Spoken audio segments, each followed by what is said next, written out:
Last year, the Ace family lost possession of their $10 million mansion and entered foreclosure. After months of rumors and tons of denial from the Ace family, they finally admitted to being foreclosed on. The lenders took the house back, and now they're selling it. Realtors have been touring the house all week for potential buyers, and these videos are revealing a whole lot more than the Ace family ever showed us. It's a mess, so let's get into it.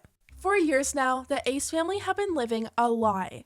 They bought what was supposed to be their dream house and showed off a life of luxury. One house wasn't enough for Catherine and Austin. They bought 2 houses and joined them together to make one big mega mansion. But 2 houses means 2 mortgages and a lot of money. The house cost them $10 million and a huge monthly payment.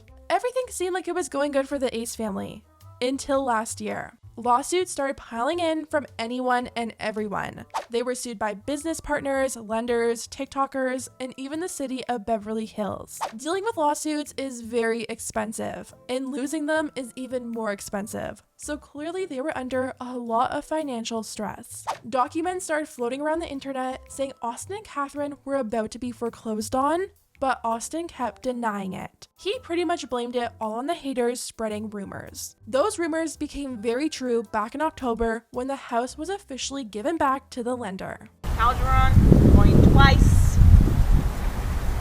Third and final call. With no bids, property reverts back to the beneficiary. Now, I don't know why the Ace family ever even tried denying this. Everything is public record, and I would think saying it isn't true and have it end up being very true would be more embarrassing than anything.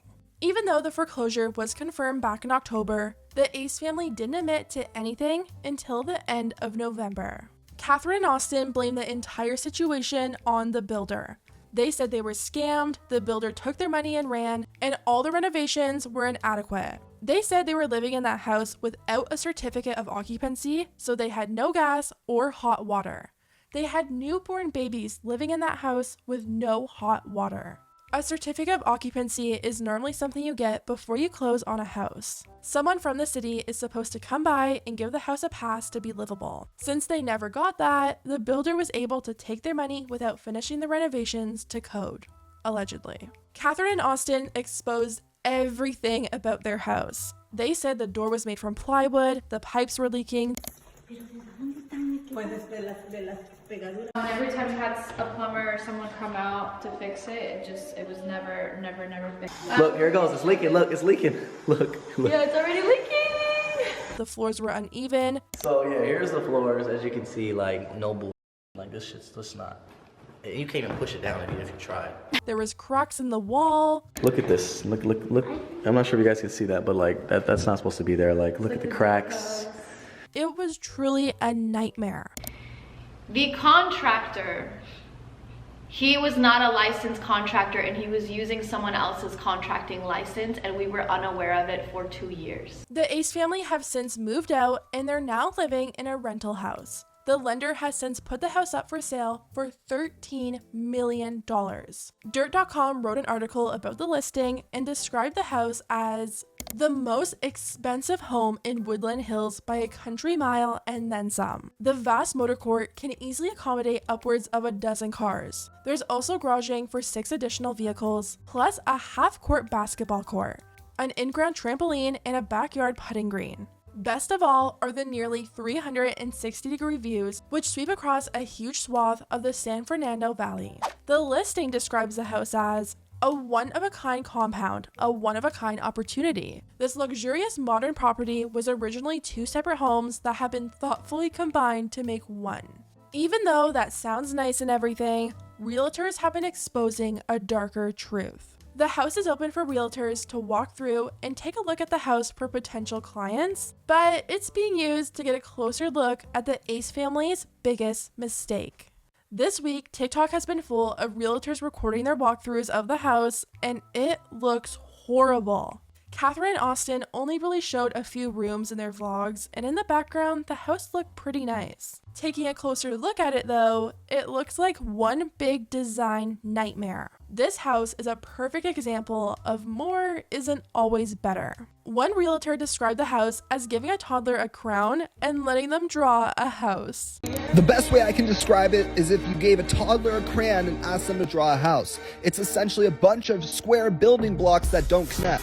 The house is very cold and very scattered. In the bathroom, you can really see how overly large it is. The vanity is so far away from the shower, there's this huge gap for literally nothing, and the layout just isn't practical. Since the house is actually two houses combined into one, you can imagine how weird that layout would be. I could see if they needed family to live with them and have them close, but the fact that they just wanted a huge house so they combined two kind of makes no sense. Why didn't they just go out and spend $10 million on a house that was planned and designed to be one big house? You could imagine how weird it would be if you took your neighbor's house and combined it with yours. It just doesn't really make sense. The same realtor described the house as the ultimate learning lesson. He said the appliances had all been ripped out to help pay the bills when it went into foreclosure. Another realtor went in and said the quality of the workmanship in the home was just terrible.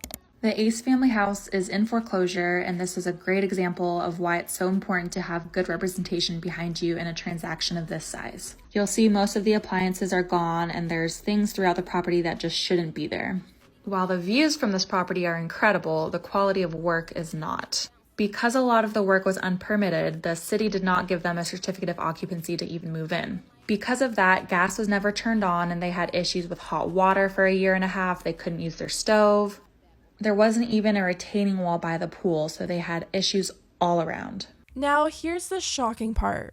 One of the realtors who went into the home posted some documents that show the house passed inspections. Apparently, they actually have a certificate of occupancy and everything has been approved with conditions. The horse's mouth, the LA Department of Building and Safety's website.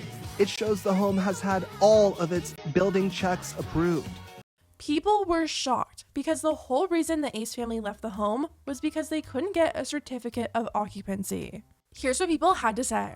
Yes, thank you. Can't believe how gullible people can be. They probably just got it approved. That's why it's on the market. So Austin and Catherine lied to us? Now, it's not clear if this was newly approved or if the Ace family just lied. Some of them say approved with conditions, so who really knows what that even means? I mean, we all saw the state of the house with those cracks in the wall. It literally looks like a cardboard house that was built for a TV set. It just goes to show you that the front they were putting on for the past 3 years was all a lie. They wanted us to believe they were living in their dream house with this dream life, and they were so rich that they could afford to combine two houses. Meanwhile, the house was completely falling apart. Anyways, guys, let me know what you think about everything down below, and I'll see you next time.